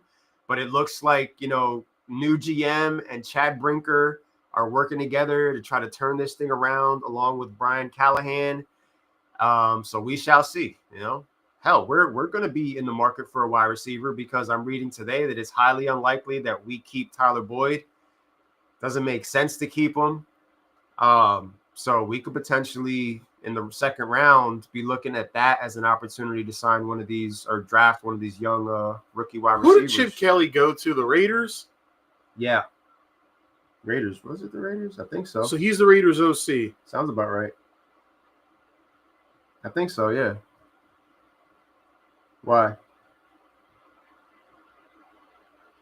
I'm just reading quotes of Chip Kelly and how he wants his players to think fast, play fast, be fast. Well, that was always his MO, right? A fast offense, fast-paced offense. You already know what you're getting with him. John Cena is scheduled for 3 SmackDown shows after WrestleMania. May 30th, June 13th, and June 20th. He's scheduled to be on Raw March 17th, right? So yeah, 2 weeks from now, he'll make an appearance. So most likely him and The Rock both showing up so that they can, it's nice to have the pieces of the World Championship storyline for WrestleMania be present so that the story can continue. There's only so much of Cody Rhodes that I want to hear. Salute to him, though. He took a beating. Respect. But yeah, it'll be good to see heel Cena. And we're all waiting for it. We're all waiting for that first promo after what we saw after 21 years. We want to see the promo. We want to hear the song. We want to know what you're going to be wearing. You know what I mean? Like, we want to know what you're going to go out there and say. Oh, this is bad. Go out there and be like, some person put on Twitter, showing her ashes that she got today's Ash Wednesday for Catholics. 40 days of suffering. Lent is basically just being a month of being a Jets fan. Oh. Oof. It's tough, man. Can't even escape Ash Wednesday without getting, it's a tough life, bro. It's a tough life. And I mean, I wouldn't even discuss earlier. Imagine the Jets fan base, their reaction to Sam Darnold being signed. Imagine as a Jets fan, you hear that you just signed Sam Darnold to a 4-year deal. Ooh. Right? Like, you lived that already, bro. Imagine Pat McAfee will not be taking his show to the NFL draft after being treated with what he says was insufficient respect by middle managers at the scouting combine. So that means it's going to be in the Thunderdome. Interesting. Interesting little tidbit. from the Twitter machine, or X, as we know it now. Degeneration I saw X! this. This is a fantasy football page that I'm a part of. Somebody offering Malik Neighbors and the 102 for Jamar Chase. Interesting. It sounds like the Steelers are drawn to either Christian Kirk or Darius Slayton as wide receiver options. Christian Kirk, Darius, like the Steelers. Yeah. You guys are so cheap, bro. Yep. You guys are cheapskates. Oh boy. And it's cool, you're saving money. Javon Hargrave will be a post-June 1st cut by the 49ers. Yeah, I heard the same thing too. He blew out Cody's eardrum when he slapped him. And he gave him a black eye. Cody gonna look crazy as hell Friday night. Travis, the receipt's coming, buddy, and it's gonna happen probably at WrestleMania. You're gonna get popped hard, dog. I expect him to be active, and that's when that receipt does I read come. that he's been training to be a wrestler. Yeah, that's real. Like he's I training. thought that was a bullshit report, but no, it's real. He's training. Like he's legit been at the Performance Center. Legends perform something. He's at a training, pro wrestlers yeah. thing where there's not a lot of cameras. He's legit training, bro. So that receipt is coming, and I think are we about to get John Cena and Travis Scott versus Cody Rhodes and Bad Bunny? No, we get not at Mania, but I'm talking out of like a Travis Scott interfering. Cody gets his receipt, which leads to John Cena winning the belt. The quick distraction, John Cena, boom, 1, 2, 3, and Cena walks out of Mania, the 17-time world champion. You cannot have what is going to go down as one of the biggest moments that's going to be talked about for decades and not have him a month later go over at Mania. He has to go over, bro. He got to beat your boy. I'm sorry. Don't care. He can win it back later. At Mania, it's got to be Cena that goes over. Cena must pose, bro. Yeah, it's probably gonna be a bad one. He's gonna catch. He's gonna get potatoed. You know what I mean? It's gonna be he's gonna get potato, bro. He's gonna get potatoed at some point. It's gonna be bad, bro. It's coming. But who knows? Maybe freaking this guy Cody told him, it's like, yo, just lay it in. And Cody's an idiot. Just lay it in, make it look real. Give him something to talk about. And that's exactly what they gave us, something to talk about, because here we are talking about it. Something that he said, Cody, the time is now. Embrace me. Give me your soul. And it's funny how you're using that word soul. Like everything's connected. Like the soul man, Rocky Johnson. The soul, Dusty Rhodes was my hero as a child. Like there's so much connected to it. Like, and then everybody's now another rumor is maybe what does this mean? The rumor is now, because I watched the podcast with Steve Austin the other day. He said, well, Vegas, the difference is Philly is a pretty good light flight away from Texas, but Vegas is only 400 miles away. And they're like, what does that mean? He goes, we'll find out. Well, I said, if Cody keeps the belt, it's going to be because of him. The glass is going to shatter, and we'll get that moment where all of a sudden, like, oh, shit. And then he drives down in his ATV, beats the Rock's ass one last time. Rock's going to take a stunner like the good way, where he's just flip-flopping all over the ring. Hollywood don't want him taking too many bumps now. That's why, John Cena's never taken a stunner. He did. Well, Iraq, right? Now John Cena, not that was heel Cena back in the day, the doctor of Thugonomics. Cena got to go over. Yeah, I think it's gonna happen. You got to put Steve Austin in the STF, bro. You got to just go full. You got to go full on with this. Like you got to come out when you come out on the 17th. You got to go. You gotta beat up RJ. You got R-Truth for stealing your moveset. You gotta just trash him. That's what somebody said. Like, if you really want to get him, you gotta freaking beat the hell out of R-Truth. Just start, because we all know that R-Truth looked up to him since he's a kid. Just start whooping ass, bro. Yo, did you see what R-Truth put on Twitter when it all went down? He goes, "Don't jump to conclusions." Yeah. He said we can't jump to conclusions. That's what R-Truth said. He's a national treasure. Everybody loves him. You got to get him heat. Just like they did when Austin turned heel and when Undertaker turned heel. They beat the shit out of JR. Yeah, you got to get him heat. Yeah, or when they were hitting Lita and the Hardy Boys with chairs. They were hitting her like a lot. That's Lita took shots, bro. That's the type of thing they have to do because not for nothing. The 2-man power trip whooped her ass. When Cena held up that belt and was mean mugging the crowd, people were cheering that shit, bro. Yeah, you gotta. Like, people our age were like, "Yo, we got to see this." Like, we didn't think they were gonna do this. I know, like, it's a great heel turn, but let's let this play out before we say it's the greatest heel turn of all time. I'm not saying it's the greatest because of all the greatest heel turn I saw, whether anybody likes him or not, was in 1996 when Hogan just leg drop Savage. Like, that was I think that's always going to be number one, but we got to see how this plays out. This one's now. up there, though.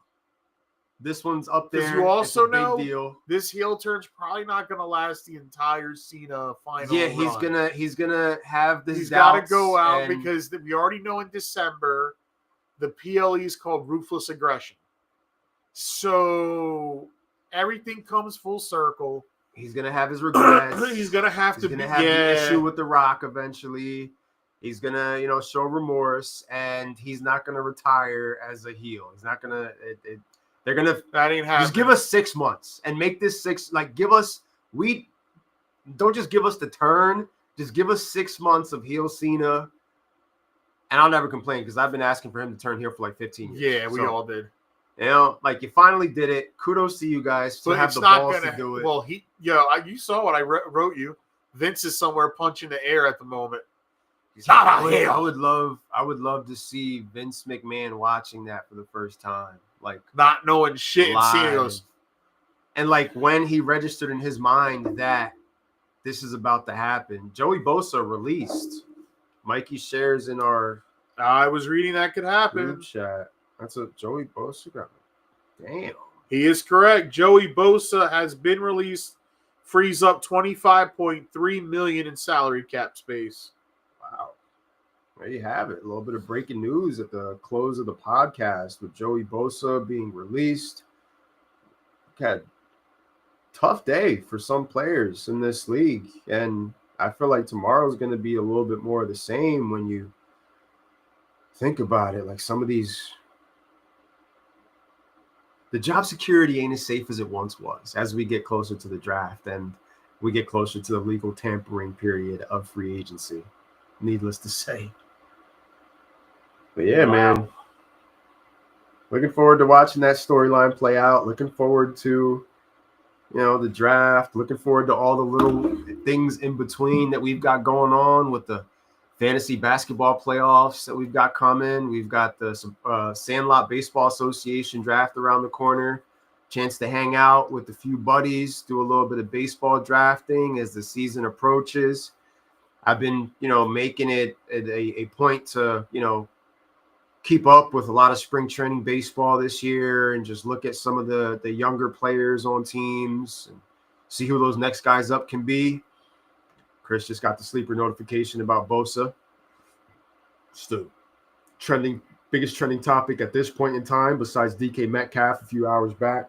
A lot of activity going on in the NFL, and that's how it's going to be for the next couple of weeks. We'll be here with you every step of the way, leaving no stone unturned, giving you our thoughts, giving you our summaries, giving you our predictions of what else could happen. And Chris Walski earlier on the podcast summarized it best. You can't, you got to set up the dominoes in order for them to fall. Yeah. Rob, what's going on, brother?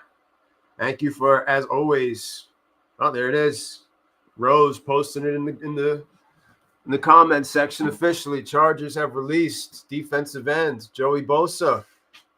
Are they right now in the running for DK Metcalf? Are they freeing up that space for a potential contract? Lombard Jr., future Yankees third baseman. I like what I've seen from him. I like what I've seen from Spencer Jones. I like what I've seen from Jason Dominguez. These guys are having good spring training so far. Hope it continues. They're making a case to put themselves in the main roster. You know what we've got going on? It's looking like we're going to need to give Stanton some time. It's looking like we're going to have to give Luis Hill some time. So the best thing that you can do is be the next man up while we rest some of the players that we're going to need for the long run. I don't need you here for opening day. I need you here for August and September when we're jockeying for position, trying to close out on a division title and hopefully expand that into a World Series championship. All the Seahawks are asking for is a third, I hear. Wow. That's I don't know why the Steelers are waiting. Price. Teams need to be on that then. Ugh. Because in this day and age, that's a steal. That is an absolute steal, my friends. Got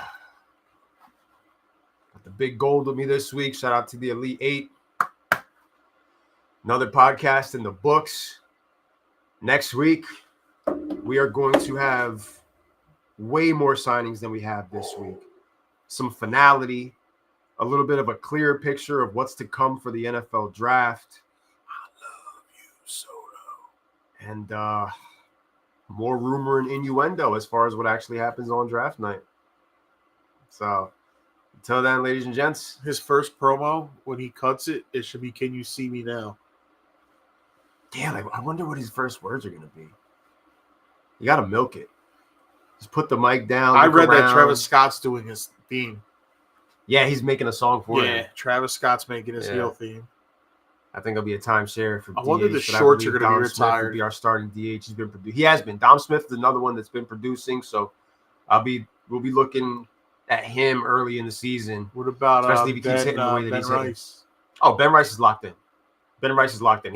We might see him in the starting lineup opening day. Okay. When we go against the Milwaukee Brewers. Okay. He's locked in. He's going to be a player that he can play catcher. He can play first base. All that's left is to put him out on the field, see what he can do out there. Uncle Ben's cooking rice. That could be my team name. Break a Wish. Yeah, Break a Wish killed me, dog.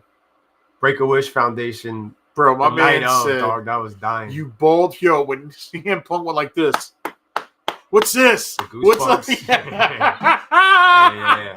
Great opening. Great opening. Yo, that man said, "You two bald frauds." I lost it, bro. Great opening to Raw. I'm glad that EO won at the end. I know. I'm not a Ripley guy. I'm sorry. She's boring to me. She's already done everything. She's better as a heel. But there's nothing else for her to do, bro. She was more interesting when she was in a Judgment Day. There's nothing else for her to do. And I know Alex called Naomi as the girl that did it. I think Bianca did it. Naomi had that look on her face like, oh shit, but like she got her ass whooped and didn't try to fight back. I think Bianca did it too. I think Bianca's the culprit. I think Bianca did it. And maybe Rhea did it. I don't know. I think it's Bianca though. You saw she's taking off her jacket when Jade is coming. Yeah. Why are you taking your shit off for? Yeah. What do you think's about to happen? That's those little things, those little parts of storytelling. But that was a great match. Hey, Rock, go fuck yourself. That was a great match. The women, Liv Morgan got her ass beat, dog. Yo, did you see the picture of her on Twitter the next day? Yeah, she's sold. All the bruises? Yeah. Oh, my Lord. Like, she was the MVP of that shit. She's been the MVP of the women's division for the last year. Yeah, not Rhea. I remember everybody like, ew, Liv. Yo, Liv has become a superstar. Without her, that division would be hurting, dog. They better get Alexa Bliss going. And they're going to probably do Bliss versus Liv. They're going to do a triple threat for the women's title now that EO won. So we're going to get Bianca versus Rhea versus EO. EO's probably going to end up doing the job. She's still going to have her moment. Bianca's turning heel, dog. Bianca Belair is about to be heel. Next year we either get Bianca versus Jade or we get Bianca versus Rhea. They're gonna build it up for another year, whatever they plan to do. They're gonna build it. You only got 6 weeks, and you're not gonna be able to get the most out of what you can get. I got a guilty pleasure too. I'm so invested in Chad Gable and his search. Oh, the Lucha? For the Lucha. Yeah, he got the box and shit. The search of being a luchador. That shit is comedy gold, bro. Yeah, the Jade Cargill storyline is actually pretty good. So you keep that shit going. You can get another year out of this, and it will be a great heel turn for Bianca when that finally happens. Get her the hell out of the tag team division. She's better than that. You know, Rhea versus Bianca is like the dream match a lot of people want. We're gonna get like a sample of that, and then just build it up and have it eventually be revealed that it was Bianca that was behind the attack the whole time. Just stop shoving Charlotte down our throats. I agree. I feel the same about the people. The way people feel about Charlotte is how I feel about Rhea, bro. I don't care, bro. You're not interesting. You are not interesting. I don't care how many times If her last name wasn't Flair, no one would give a damn about her. I don't care how many times you stomp your foot and you stick your tongue out. Like that shit's like, I'm good, dog. Like you did everything. You're over Rhea. I'm over Charlotte. Just they're trying to get Charlotte to break her dad's record. Just go away. It's going to be Cena before Charlotte.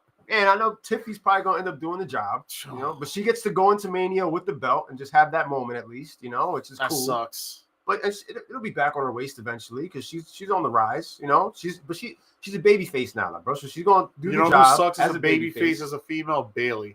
Bailey needs to go back to being a heel again. She was better that way. Yeah, we'll see what she ends up doing. She's got no real direction right now. Nah. Like her situation. Her Egyptian music. Her Egyptian theme music messes me up. She ain't in the title pick. There's a lot of people that have no direction going into the Mania season. Elimination Chamber established what the men like 4 or 5 matches off the Randy Orton versus KO. Yeah. Which I'm excited about because I was nervous Sammy versus KO was going to be Jay versus Gunther was already happening. Jay versus Gunther, Cena versus McIntyre versus Priest. I still think it's going to be a triple threat match between Roman, CM Punk, and Seth Rollins. Which means he would have to interject this Monday in that cage match. Yeah. He's got to interject. He's got to come out on Monday and do something or have some type of involvement. And honestly, Seth Rollins has to go over at Mania on both of them. Seth beats him, but you already lost to CM Punk twice. Yo, I'm going to tell you what's going to happen. I'm going to stack them, and I'm going to pin them. Roman's going to pin them both. Oh, he's going to stack them and pin them both. But damn, is that really what Roman's going to do for Mania? Triple threat match? I don't know what else.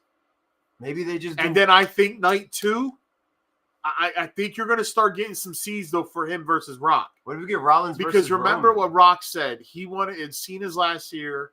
He wanted it to be about Cena this year, which was cool on his part, but he found a way to still interject himself into the storyline, which is still good because it's what you want. I think you need to start planting the seeds now that we know WrestleMania, next year is going to be 42? Yep. WrestleMania 42 in New Orleans is going to be Rock versus Roman, and I have a strange feeling that The Rock is going to be the world champion heading into that pay-per-view. That'd be wild. And Roman's going to beat him for the belt. That'd be wild if that man is still wrestling. Rock versus Roman, pencil it in next year. Crazy, but I believe the seeds are going to start being planted. Somehow, some way, they're going to meet up in the back, and Roman's going to say something to him, and Rock's going to look at, it's going to happen. I don't think The Rock's going away anytime soon. Now that he's part of the board of directors, I would not be surprised if he starts to try to get some more pull. You got to remember, man, Vince McMahon usurped talent and territories back in the day. You don't think, even though, we watched Young Rock and he told the story about how his dad wasn't getting booked, he wasn't getting paid, his checks were dwindling, so he took that spot in Saudi Arabia. Long and behold, Vince was in Saudi Arabia, caught him, and all that. And that's when he got fired from the WWF. Don't ever think for a second The Rock ever forgot or thought about that. I mean, look at what they did. This may be his chance now. Look at what they did to take over Saturday. Like they're already on that process. Like I'm telling you, this is the Paul Levesque era. Yeah, I think Rock is really going to be more involved with wrestling more and more. It's not going to be until he's a full time. He's going to be Brock Lesnar, and that's cool. If you only get Rock from January, February, March, or even February, March, April, May, that's cool. People are going to watch whenever he shows up. Uh-huh. People are going to watch. Do we get a Rock and Cena versus Roman and Cody type of deal. I don't know if they do If that John again. Cena doesn't beat Cody for the belt, The Rock is going to beat Cody for the belt at SummerSlam. Maybe That's my fantasy booking. Maybe we get Punk and Cena at SummerSlam. That will be my fantasy booking. Maybe we get Roman versus Rollins straight up at Mania. They give CM Punk something else to do, and that's part of why they're having this cage match out of nowhere, now, so that they have the time to add another element to that story and remove Punk from that situation. Bring back Russo. I heard Vince is already working with Fox, and he might have Fox is going to be part owners of this new federation. Oh boy! Hey. I wonder if he talks to the World Wildlife Fund, World Wrestling Federation. Back, bro, can you imagine? Titans. Oh my goodness, bro, that would be crazy. That would be absolutely insane. But yeah, man, he'll start calling his wrestlers instead of superstars. It would be a good callback. Would have Punk versus Cena at Money in the Bank, running back from 2011. Have that, and can Punk get the belt off of him? And he almost does it, but Cena holds on to it. And then at SummerSlam, Cena potentially loses the belt. Maybe The Rock interferes and tries to help Cena, but costs him the belt. And it's one of those things where now you have the way for Cena to turn back before the run is truly over. Look in my eyes. What's been funny, dog? They've been showing nonstop clips of him on Total Divas last couple of days. It's been freaking funny, dog. It's like, yo, he said you're cooking. What a dickhead! Mark, I told you when you figure out dinner, for us to go out. He starts wiping John, down the counter. you have such a beautiful kitchen. Why don't he's wiping down? He was freaking out because he was using the kitchen. You know how much these tabletops are? Dog, his sensory overload was through the roof. He was serious as hell, dog. She's sitting there making dinner for him, and he's just wiping everything down, just looking at her. Dude, that was the moment that relationship ended. He had the house rules and shit. That was the moment that relationship ended. We should have known he was listen. Shout out to Bray Wyatt, R.I.P. You called this 5 years ago at WrestleMania. I'm clapping for the WWE for giving me a moment that was the best that thing we don't that get I've a lot seen. often. Best thing I've seen since my favorite character, Bray Wyatt himself. But this was on a different level, just a monumental heel turn, the likes of which I never expected to happen. You got me. The minute that he hugged Cody and had that stone face looking at The Rock, I said to myself, oh, hold up. When I seen, I was like, hold up. I just said to myself, shit, it's about to happen. Because now you start thinking to yourself, why was he still in the ring when all this stuff was happening this whole time? And he's hamming it up. He's doing the John Cena one of the thing, biggest moments in professional wrestling history, Travis Scott is there. Come on, bro. Don't be a mark. Dennis Rodman was a part of big moments too. That fits into the whole selling your soul Hollywood. That was a whole ritual that we saw in front of us, for all we know. Cena looked freaking possessed. Alex goes this. When I made that my background, I purposely cut Travis Scott out. Well, that picture is amazing. No matter what happens moving forward, that picture of Cena holding the belt, he looked like a totally different person, bro. You see his promo photo for the match? They used that photo where he's like, he looked like a totally different person. The burrowed eyebrows. Dude looks possessed. Yeah, that's what it looked like, bro. Buddy really looked possessed. And then they get the image of The Rock doing this. And by this time, the crowd's popping. Because they're all thinking what I'm thinking. They're like, nah, hold on. I knew. The moment I said. And as he retracts from the hug, that's when I knew the kick was I didn't think Cena was turning heel. I thought it was going to be Raw. I thought it was going to be Punk. I thought it was going to be CM Punk. I was like Punk might have been because you don't see it. Everybody expected Cena, but you didn't. I expected Cena, but did you really think it was going to happen? You had the moment where Punk gets curb stomped. He's unconscious. Cena sees that and an opportunity. Immediately. Edge did you hear him screaming, sorry? Yeah, I'm sorry. He's got him in the thing. You hear Seth Rollins from the outside the cage die. That was crazy. That's all he keeps die. That's the thing. I talk about the John Cena moment, but that pay-per-view gave us a lot of moments where it was shit, man. what The Rock does, I felt that. Like, it was like, yo, like, whew, like, that was crazy. Yo, the worst thing I did Saturday was when I stood up to watch the press conference, which was a bunch of mumbo jumbo. You could tell The Rock was already twisted. Best part was Cena walking out. He went. Just literally doing the mic drop. Yeah, and The Rock was drunk. Rock was off the Terramana. You already knew that. He's been drunk for weeks. He runs the show, so who cares? Triple H, the gate was one of the largest in Toronto. John can do what John wants at this stage. And they're part of the reason why fans are doing the comparisons to the Bash at the Beach, because as wrestling fans, you're going to compare everything that happens, but they were planting the seeds for that. Like, this is as monumental as the I have a heel turn that's not monumental, but I was shocked as a kid when it happened. It was Arn Anderson and Tully Blanchard versus Barry Windham and Lex Luger. Battling for the tag team championships. Lex Luger and Barry Windham, if I'm not mistaken, were the tag champions at the time.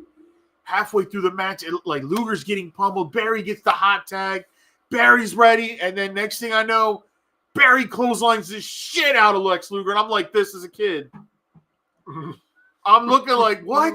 Because I loved Barry Windham as a kid. Yeah. I was like, broke your heart. What's going on? Then they just start beating up Luger, and then Arn Anderson and Blanchard win the match, and then you just see Barry go out the ring and I was like, just in shock. Like, go back and look at that. Like, Jim Ross is going crazy. He's the best, bro. He's the best. That's one thing that I wish happened Saturday night. Missing. Just so I hear, why, John? Yeah. Why? That was the only thing. Damn it, tell me why. And I part of me likes the fact that they didn't overtalk and they kind of let the moment be what it was. And I liked how Michael Cole got like, would you wait, please? He's had enough of this shit already. I was like, oh, but shit. The whole pay-per-view, he was hamming it up for Cena the whole time. So it was like a nice, good on Michael Cole to just, he's setting it up. He's setting up the whole story the whole time. And then Wade Barrett chiming in. Yo, you got that chapstick they were talking about, Cole? Yeah. Good stuff, man. Powerful stuff. Definitely worth watching on a Saturday night.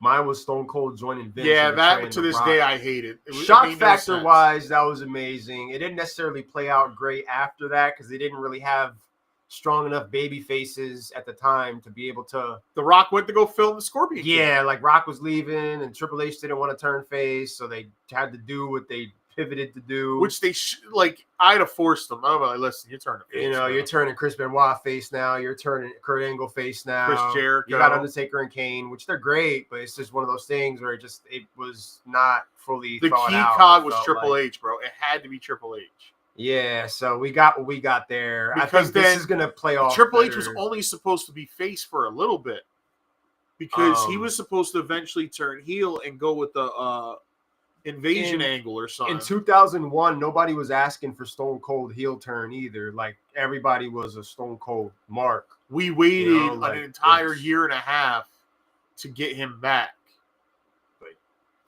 We waited 20 years for what we saw on Saturday. It's just going to mean more in the long run, I feel like. It's like Hogan said in that Chris Van Vliet podcast. He goes, listen, he doesn't even need to be a heel for 6 years, 2 years, 6 months. And when he asks for repentance, he'll be even hotter than he was before. Yeah, it's not. I'm going to sit here and say, I'm not the biggest. I'm a Hollywood Hogan fan. I'm not so much the red and the yellow, but I will say, like, it's not on the level of the Bash of the Beach 96. It might be sort of in the same air, maybe a tier lower. And there's not much else with the John Cena turn, but it's just the fact that Hulk Hogan went on to be the best heel ever. After being the top. Remember when he laid down in the ring cutting that promo with Eric Bischoff? Yeah. He just hamming it up, bro. Who's the icon, bro? Just hamming it up. Instead of saying brother, he was saying bro. Hamming it up, making all the money, and helping to cause the eventual inevitable. His first promo as a heel, he kept saying brother, and they were like, bro, you got to stop that. Yeah. But we'll see, man. We'll see how the story plays out.